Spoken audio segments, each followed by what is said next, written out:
Morning everyone, कैसे हैं आप सब। तो आज है नेक्स्ट डे और अभी सुबह 12 बज चुके हैं एंड आज इतनी ठंड है यहाँ पे, अभी तक सूरज नहीं निकला है। तो अभी जो है मम्मी मुझे बुला रही है नाश्ता के लिए, तो सबसे पहले नाश्ता कर लेते हैं एंड देन उसके बाद जो घर का थोड़ा बहुत काम होगा वो करने के बाद और अपनी पढ़ाई करने बैठ जाऊँगी और फिर शाम में उठ के एडिटिंग करूँगी। वैसे ही अपना जो रूटीन चलेगा।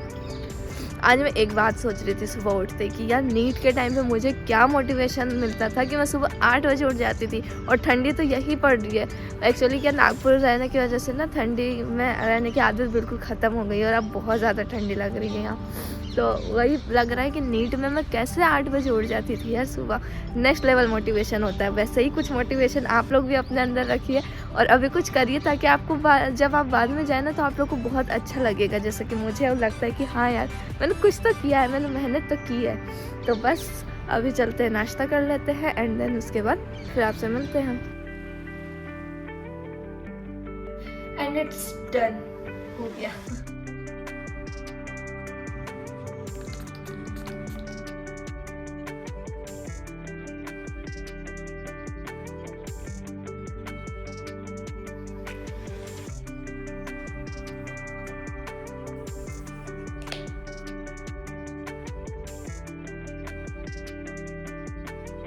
अब सारे कामों को निपटाने के बाद पढ़ने बैठ जाते हैं चुपचाप, क्योंकि अब बहुत लेट हो जाएगा अगर अब नहीं बैठी तो।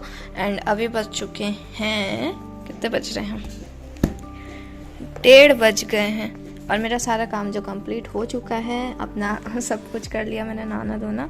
और अब जो है मैं स्टार्ट करती हूँ आज का पढ़ना। आज मुझे पढ़ना क्या है सबसे पहले ये देख लेती हूँ।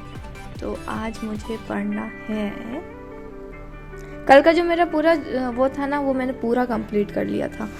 तो कल तो मैं बहुत सेटिस्फाइड थी, लेकिन पिछला जो भी है वो सब भी मुझे कंप्लीट करना है, इसलिए ज़्यादा खुश होने की ज़रूरत नहीं है। आज मुझे प्लेटलेट पढ़ना है, इसमें CVS और CNS पढ़ना है। तो जो आज है पहले जो आज का है उससे कंप्लीट कर लेती हूँ एंड देन उसके बाद नेक्स्ट जो पिछला बचा हुआ है उसको कोशिश करूँगी कंप्लीट करने की।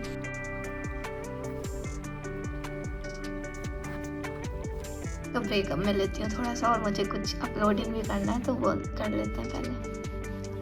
जो भी अभी नीट की प्रिपरेशन कर रहे हैं ना, उनको क्यूरियोसिटी आगे के लेके रहती है कि MBBS कैसा होता होगा, टफ होता है या इजी होता है। वो लोग हमेशा पूछते रहते हैं कि दीदी आपको क्या लगता है MBBS टफ है या नीट टफ है, दोनों का कंपेयर करिए ये वो। तो मैंने सोचा कि आज का जो पढ़ाई कर रहे हैं ना, अभी मैं पढ़ाई कर रही हूँ और सारे सिलेबस पूरा कवर कर रही हूँ, तब मेरे को कंपैरिजन करने की याद आई कि मैं अपने नीट के टाइम को कंपेयर करती हूँ एंड MBBS के टाइम को कंपेयर करती हूँ। तो देखो ऐसा है कि सिलेबस के रेस्पेक्ट में MBBS ज़्यादा टफ है, क्योंकि MBBS में एक माइक्रोबायोलॉजी जो हम लोग का है उसमें ही मैंने आज देखा 80 चैप्टर्स हैं टोटल। वो जो बुक है उसमें 80 चैप्टर्स हैं और ऐसे छोटे मोटे चैप्टर्स नहीं रहते हैं, बड़े बड़े चैप्टर्स रहते हैं। देन उसके बाद आपका जो पैथोलॉजी है उसमें 2 पार्ट्स आते हैं। जनरल में 10 चैप्टर्स हैं। फिर उसके बाद आपका सिस्टेमिक आता है, सिस्टेमिक में भी 10-12 चैप्टर्स हैं। फिर हेमाटोलॉजी आता है, 3 पार्ट्स में वो डिवाइडेड है। फिर उसके बाद आपका फार्माकोलॉजी आता है। फार्माकोलॉजी में तो ज़्यादा चैप्टर्स नहीं है, 15-16 चैप्टर्स होंगे उसमें, लेकिन वो इतने बड़े बड़े हैं सारे, डिवाइडेड जो है टॉपिक्स वो इतने बड़े बड़े हैं कि उसको कवर करने में इतना टाइम लग जाता है। तो नो डाउट MBBS में बहुत ज़्यादा पढ़ना है। ऐसे फर्स्ट ईयर का भी है और आगे जो भी ईयर्स आएंगे उसमें भी ऐसे ही रहेगा। लेकिन बात यहाँ पे ये आती है कि MBBS में क्या रहता है, सब्जेक्टिव पेपर्स होते हैं, subjective just like your boards. तो इसमें क्या होता है, हमें बहुत डीप में अगर हम नहीं भी पढ़ रहे, हमें बस नॉलेज भी है कि हाँ ये चीज़ें कैसी होती है, कॉन्सेप्ट्स हमारे क्लियर होने चाहिए, तो उसके बेसिस पे हम आंसर खुद लिख सकते हैं। लेकिन नीट में तो ऐसा रहता है कि किसी भी लाइन से क्वेश्चन बन जाएगा तो आपको लाइनें रटी होनी चाहिए, वैसा इसमें नहीं होता। इस वजह से इसमें क्या थोड़ा कम भी बढ़ो तो चल जाता है।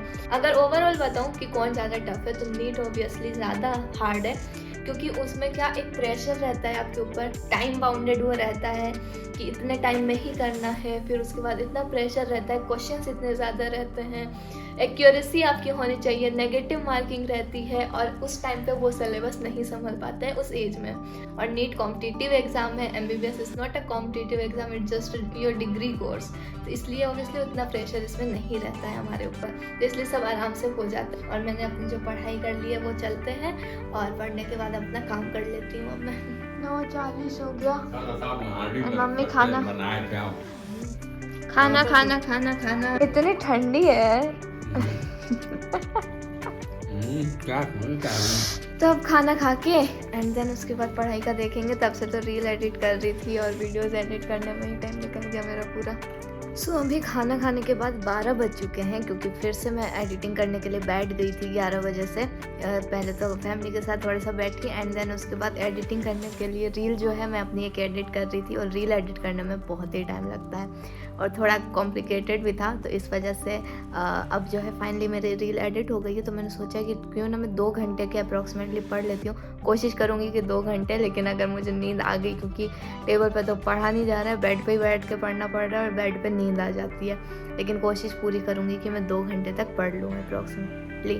तो चलिए फिर अब मेरा जो है पढ़ाई स्टार्ट कर देती हूँ। अभी 1:30 बजने वाले हैं और मेरे को अब बहुत नींद आने लग गई है, क्योंकि अब से मैं क्या करूँगी ना, शाम को सोना स्टार्ट कर देती हूँ।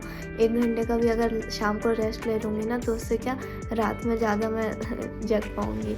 तो अब कल से थोड़ा सा ऐसा चेंज करूँगी। और कल जो है मुझे मम्मी के साथ जाना पड़ेगा, उनको डॉक्टर को भी दिखाना है, तो उसके लिए भी जाना पड़ेगा। तो उसमें भी मेरा कल का जो टाइम है चला जाएगा। तो कोई बात नहीं, आज तो मैंने जो है अपने एडिटिंग में अपना पूरा टाइम दिया, तो काम में ही रही थी मैं।